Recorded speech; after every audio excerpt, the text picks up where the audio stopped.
எங்கே போனாலும் ஒரு 10 பேர் நமக்காக வந்துடுவாங்க. சூப்பர் ஸ்டார் ஸ்டைலில் அன்பால தானா சேர்ந்த கூட்டம் அப்படின்ற மாதிரி. Thank you so much. ஃபஸ்ட்டு வந்திருக்கிற எல்லாருக்குமே ரொம்ப பெரிய தேங்க்ஸ். டிவி, ரேடியோ, அதுக்கப்புறம் ஆன்லைன், இந்த மாதிரி நிறைய இடத்துலேருந்து வந்திருக்கீங்க. ரொம்ப தேங்க்ஸ். மன்சூலிகான் சார், நீங்கள் எனக்கு சாரி சொல்லவே வேணாம் சார், சொல்ல மறந்துட்டேன். நீங்கள் சொன்னீங்கன்னா தான் பயமாக இருக்கும் எனக்கு. எதையாவது சொல்லிட்டீங்கன்னா எனக்கு அது வேற பக்குனே இருந்தது. நல்லா வந்துட்டீங்க. ஏன்னா சிங்கப்பூர் தீபன் வந்து இந்த பேர் வச்சிருக்கு. அப்போ சந்தோஷப்பட்டிருப்பாரு, இப்போ வருத்தப்பட்டிருப்பாருன்றது இப்போ தெரிஞ்சிருச்சு.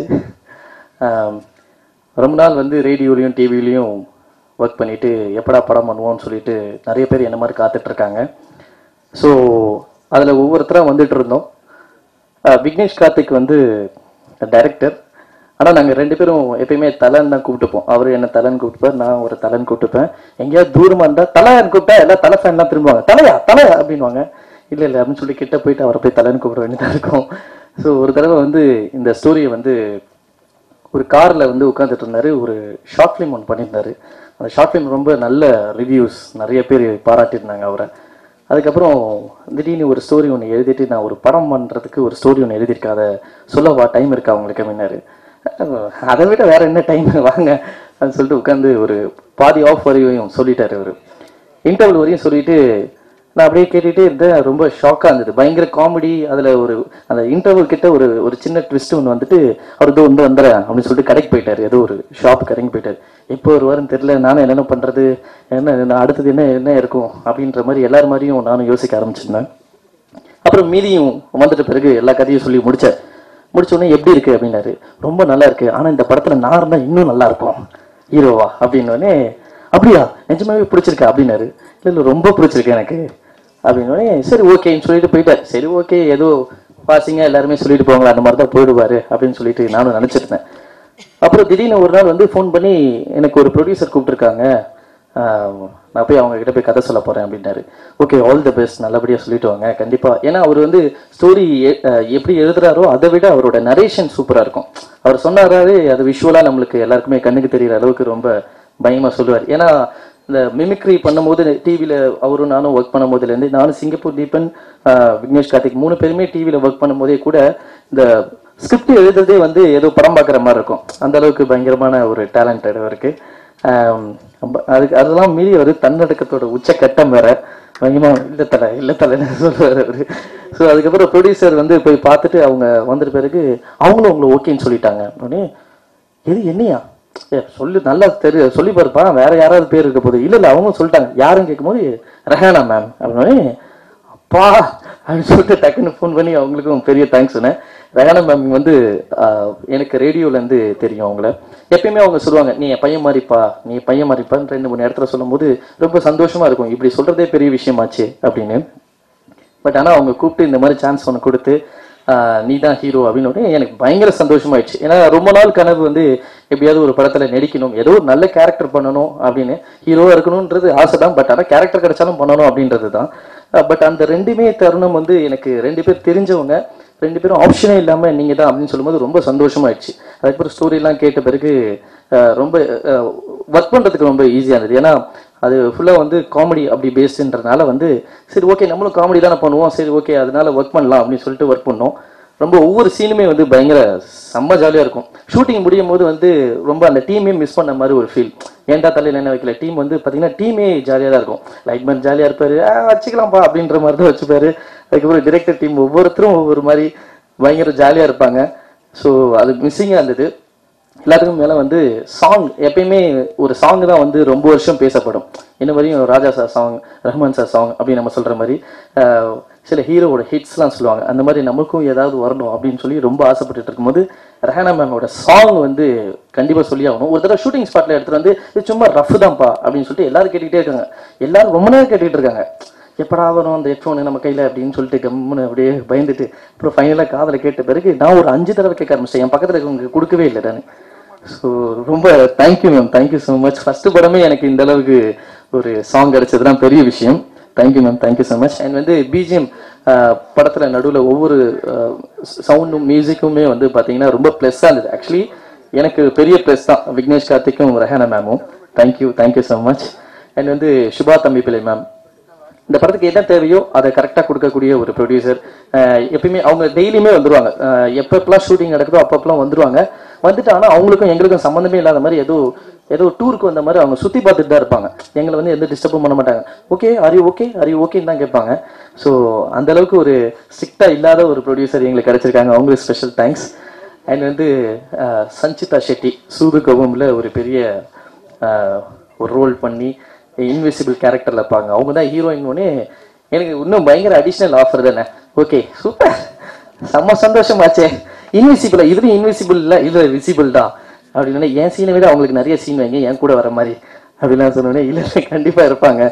அதுனே சஞ்சிதா ஷெட்டி வந்து மேக்ஸிமம் எந்த இடத்துலையுமே வந்து அவங்க ஒரு சீனியர் அப்படின்ற ஒரு பயம் எனக்கு இருக்கும். ஏதாவது கேக் போயிடுச்சுன்னா ரொம்ப அசிங்கமாயிடுமே, என்னப்பா இப்படி பண்ணுறீங்க, எனக்கு டைம் ஆகுதே அப்படிலாம் சொல்லிடுவாங்களோ அப்படின்னு நினச்சி தான் இருந்தேன். பட் ரொம்ப ஸோ ஸ்வீட் அவங்க. எந்த இடத்துலையுமே வந்து அவங்க அந்த ஒரு சின்ன ஆட்டிடியூட் கூட பார்க்கவே முடியாது. ஈவன் ஒரு சில விஷயங்கள்லாம் அவங்க வந்து சொல்லி கொடுத்தாங்க. இந்த மாதிரி விஷயங்கள்லாம், இந்த மேக்கப்பு, இந்த ஃப்ரேமு, இந்த ஒர்க் பண்ணோம், இப்படிலாம் ஒர்க் பண்ணோம் நாங்கள் அப்படின்னு தில்லாலங்கடியோட நிறைய விஷயங்கள் சொல்லிட்டு இருந்தாங்க. சூதுகவும் படத்தை பற்றி நிறைய சொல்லிட்டு இருந்தாங்க. கண்டிப்பாக அதுக்கப்புறம் சஞ்சிதா ஷெட்டிக்கு இந்த படம் வந்து பயங்கரமாக பேசப்படும்னு நினைக்கிறேன். ஏன்னா அவங்க நிறைய இடத்துல பயங்கரமாக ஸ்கோர் பண்ணியிருக்காங்க. நான் ரொம்ப ரசித்த கேரக்டர்ஸில் இந்த படத்தில் சஞ்சிதா ஷெட்டியோட நிறையா சீன்ஸ் வந்து நான் ரொம்ப ரசித்தேன். அண்ட் ஈடன் அவங்க இங்கே வரல, அவங்க லேட்டஸ்ட்டாக வந்திருக்க ஜோதிகா மாதிரி அவங்க ரொம்ப அழகாக இருப்பாங்க. ஃபஸ்ட்டு தூரத்துலேருந்து பார்க்கும்போது ஜோதிகா மேம் மாதிரியே இருப்பாங்க. அவங்க கிட்ட போன பிறகு தான் ஈடன் அப்படின்றதே தெரிய வரும். ஸோ அவங்க இந்த இடத்துல வரல. ஓகே அவங்களும் நல்ல ரோல் பண்ணியிருக்காங்க இதில். அண்ட் சிங்கப்பூர் தீபன் எல்லா சீனுமே என் கூட வந்து என்னை டார்ச்சர் பண்ணுற ஒரு கேரக்டர் அவர். பயங்கரமாக ஸ்கோர் வந்து பண்ணிடுவார். கொஞ்ச நேரத்தில் வந்து நம்ம இப்படி கவனிக்கலைன்னா உடனே ஒரு டைலாக் ஒன்று போட்டு ஸ்பான்டேனியஸாக அந்த இடத்துல அந்த டைலாக் போட்டால் என்ன சிரிப்பாங்களோ அந்த அளவுக்கு வந்து பெர்ஃபார்ம் பண்ணியிருப்பாரு. சூப்பர். வந்து டிஓபி வம்ஷி. இப்போ இந்த சாங்கெல்லாம் பார்க்கும்போது எனக்கு வந்து உண்மையாகவே நம்ம தானா அப்படின்ற அளவுக்கு சந்தேகமாக இருந்தது. அந்த அளவுக்கு அவர் ஃப்ரேம் வச்சிருக்காரு, நம்மள அந்த அளவுக்கு காமிச்சிருக்காரு. ஸோ அவர்கிட்ட யார் வந்தாலும் நல்லபடியாக தான் காமிச்சிருக்காரு. So thank you Vamshi. உங்களை பற்றி அவர் ஏதோ வேற எங்கேயோ போயிட்டீங்களா? ஓகே, மைண்டில் கேமரா வச்சுருக்கீங்க. Super. And Prem sir first வந்து அவர் சொன்னார், எடிட்டர் பிரேம் சார். அவர் பேசவே மாட்டார், பேசும்போது எடிட் பண்ணி தான் பேசுவார். அவர் வந்து சார் என்ன சார் படம் எப்படி சார் வந்திருக்கு? இல்லை சார் விக்னேஷ் கார்த்தி காட்டவே மாட்டாராப்ல, நீங்கள் ஏதோ சீனு இல்லை ஜி எப்பயாவது நீங்கள் சொல்லுங்க நான் சொல்லுவேன் அப்படின்னு சொல்லி வச்சிருந்தார். இல்லை சார் அப்புறமா அவர் வந்து சொன்னாங்க இந்த மாதிரி வந்து குற்றம் கடிதலோட எடிட்டர் அவர் அப்படின்னு. உடனே ஓ அப்படியா, ஓகே அவார்ட் வினிங்லாம் பண்ணியிருக்காரு, அதனால தான் பேச மாட்டார் போலக்கு, எடிட் பண்ணி பேசுகிறார் போலக்கு அப்படின்னே. அவர் சஞ்சிதா ஷெட்டியோட பெரிய ஃபேனா அவர். டீமே சொன்னாங்க சஞ்சிதா ஷெட்டியோட பெரிய ஃபேன் அவரு அப்படின்னாங்க. அதுக்கப்புறம் வந்து ஒரு தடவை நான் போய் கேட்டேன், ஏன் என்கிட்ட பேச மாட்டேறீங்க? இல்லை படம் பார்த்துட்டேன், படம் பார்த்த பிறகு இப்போ இனிமேல் பேசுவேன் அப்படின்னாரு என்கிட்ட. ஓகே படம் பார்த்த பிறகு தான் பேச ஆரம்பிச்சார் அவர். Thank you sir, thank you. இப்போ மகளிர் மட்டும்லாம் ஜோதிகா மேமோட படத்துக்குலாம் அவர் தான் எடிட் பண்ணிட்டு இருக்காரு. அவரு எங்களுக்கு கிடைச்சது பெரிய லக்கி.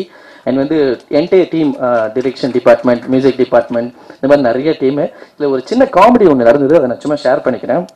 ஒரு தடவை ஷூட்டிங் ஸ்பாட்டில் வந்து ஈசிஆர் கிட்ட வந்து ஒரு ஷூட் நடந்துட்டு இருந்தது. நம்ம ஏண்டா தலையில் என்ன வைக்கல இன்சிடென்ட், ஒரு ஷூட் ஒரு சீன் போயிட்டு இருந்தது. அப்போ அங்கே இருக்கிறவங்கலாம் வேடிக்கை பார்ப்பாங்க இல்லையா, அந்த மாதிரி வந்து வேடிக்கை பார்த்துருந்தாங்க. அதில் ஒருத்தர் ரொம்ப நேரமாக இப்படியே பார்த்துக்கிட்டே இருந்தார்.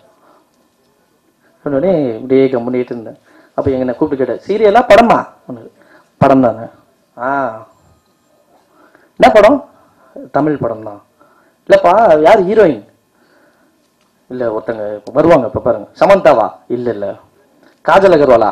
இல்லைங்க, சஞ்சிதா ஷெட்டி. சஞ்சிதா ஷெட்டியா? யார் அது? சூதுக படத்தில் நடிச்சாங்க, தெரியாமலே வந்துட்டு போமே அந்த பொண்ணு. அந்த பொண்ணா? ஆமாம், அது வராங்க பாருங்க. Okay okay okay. ஹீரோ யாரு? நான் தானே. என்னது? நான் தானே. சும்மா சொல்லுப்பா. என்ன நீ என்ன மாதிரி தானே வந்து நிக்கிற பாக்குறதுக்கு? நிஜமாவே நான் தானா? நிஜமாவேவா? உங்க அப்பா அந்த படத்தோட ப்ரொடியூசரா? இல்ல. ஓ உங்க அண்ணன் தான் டைரக்டரா? இல்லண்ணா. அப்புறம் எப்படி நீ எல்லாம் ஹீரோண்ண? இல்லை இந்த ரேடியோ டிவிலலாம் இருந்தேன், அப்படியே வந்துட்டேன். ஓ அந்த டைப்பு. இப்போ இந்த டிவியில் இருந்துட்டு இப்போ ரேடியோவில் இருந்துட்டு எல்லாரும் வராங்க, அந்த டைப்லையா? சரி சரி சரி சரி சரி. சொல்லிட்டு கொஞ்ச நேரம் நின்று பார்த்துட்டே இருந்தாரு. ஷூட்டிங்லாம் போன பேர் அதுக்கப்புறம் கடைசியாக வந்து நல்லா தான்ப்பா பண்ணுற நீ, வெரி குட் அப்படிலாம் கை கொடுத்துட்டு எனக்கு ஒன்றே ஒன்று தெரிஞ்சிச்சு சந்தோஷம்னு சொல்லிட்டு போனார். என்னன்னா அப்படின்னு கேட்கும்போது, என் பையனை டாக்டர் ஆக போறியா இன்ஜினியர் ஆக போறியான்னு கேட்டுகிட்டே இருப்பேன், இது மாதிரிலாம் படிட்டான்னு சொல்லுவேன். இனிமேல் ரேடியோவில் சேர்ந்துறா டிவியில் சேர்ந்துறான்னு சொல்கிறேன், பேசாமல் உங்களை மாதிரி அவனும் ஹீரோ ஆகிடுவான்ல அப்படின்ட்டாரு. அவரும் இங்கே கூப்பிட்டுருக்கேன், இங்கே உட்காந்துட்டு இருக்காரு அவரு. ஸோ வந்து அந்த ட்ரெண்டில் வந்துட்டு இருக்காங்க. போது எனக்கு அந்த சான்ஸ் கொடுத்தது ஸ்பெஷல் தேங்க்ஸ். ஏன்னா ஒரு நல்ல சான்ஸ் கிடைக்காதா அப்படின்ற மாதிரி தான் இயங்கிட்டு இருக்கும்போது இந்த சான்ஸ் வந்தது. வந்து டீம்மே வந்து பயங்கர சப்போர்ட் பண்ணாங்க. பயங்கர சப்போர்ட்னா அவ்வளோ சப்போர்ட்டு, எல்லா விஷயத்துலையுமே சப்போர்ட் பண்ணாங்க. ஸோ எல்லாருக்குமே தேங்க்ஸ் சொல்லிட்டேன்னு நான் நினைக்கிறேன். பேசும்போது யாரையாவது ஹர்ட் பண்ணியிருந்தா I'm so sorry. And Mansoor Alikhan சாரோட எனக்கு சீன் இல்லை ஆக்சுவலி. இருந்திருந்தாருன்னா ரொம்ப சந்தோஷப்பட்டிருப்பேன் நான். ஏன்னா வந்து அவர் வந்து அடுத்த படத்துலையா சார் இல்லை, அவர் வந்து ஹீரோயின் இல்லையா அப்படின்னு கேட்டாங்களாம். ஒருவேளை ஹீரோயினாக இருந்தால் நடிச்சிருப்பாருன்னு நினைக்கிறேன். இல்லை மன்சூர் அலிகான் சார் மாதிரி. சரி சார், தேங்க்யூ சார்.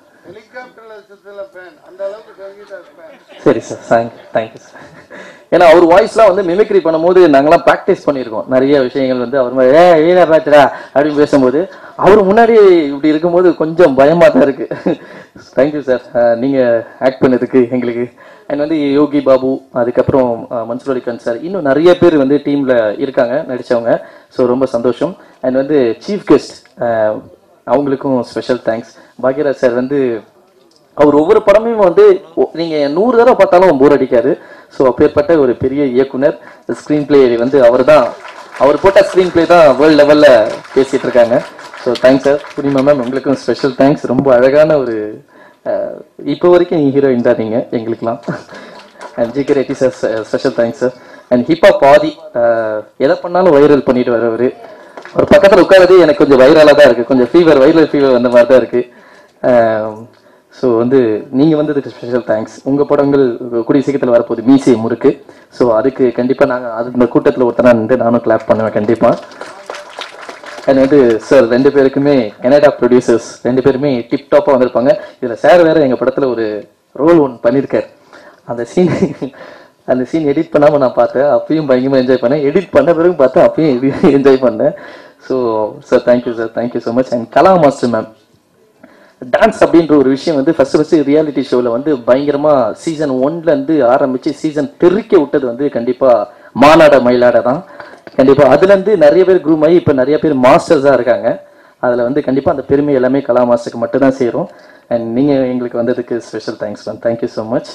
அண்ட் இதுக்கு மேலே நான் டைம் வேஸ்ட் பண்ணுவேன்ல, யாரையாவது ஹர்ட் பண்ணியிருந்தா ரொம்ப சாரி. தேங்க்யூ ஸோ மச் இந்த ஆப்பர்ச்சுனிட்டிக்கு.